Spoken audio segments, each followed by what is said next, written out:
এই বিষয়ে আমি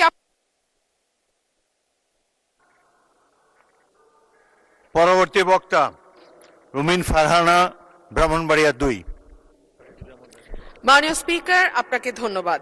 মাননীয় স্পিকার, দীর্ঘদিন পর্যন্ত এই দেশে কোনো নির্বাচন হয় নাই। মানুষ তাদের পছন্দের প্রতিনিধি নির্বাচন করতে পারে নাই। জাতীয় নির্বাচন থেকে শুরু করে স্থানীয় পর্যায়ে নির্বাচন পর্যন্ত প্রত্যেকটি নির্বাচন ছিল কারচুপিপূর্ণ।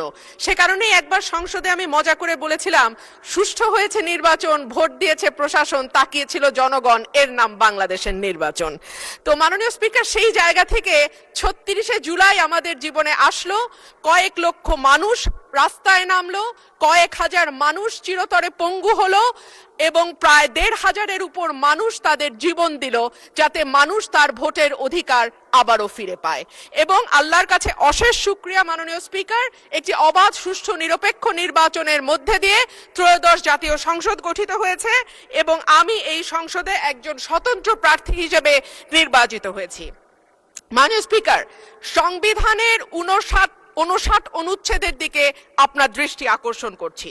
সংবিধানের 59 অনুচ্ছেদ বলছে, নির্বাচিত ব্যক্তিদের সমন্বয়ে গঠিত প্রতিষ্ঠান সমূহের উপর প্রজাতন্ত্রের প্রত্যেক প্রশাসনিক একাংশের স্থানীয় শাসনের ভার থাকিবে।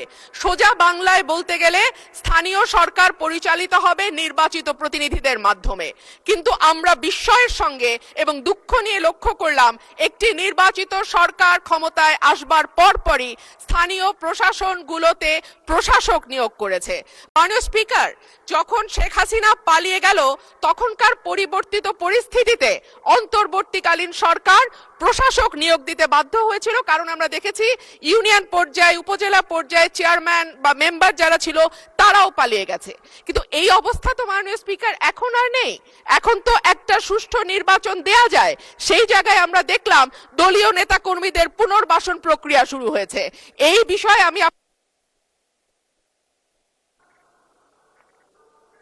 পরবর্তী বক্তা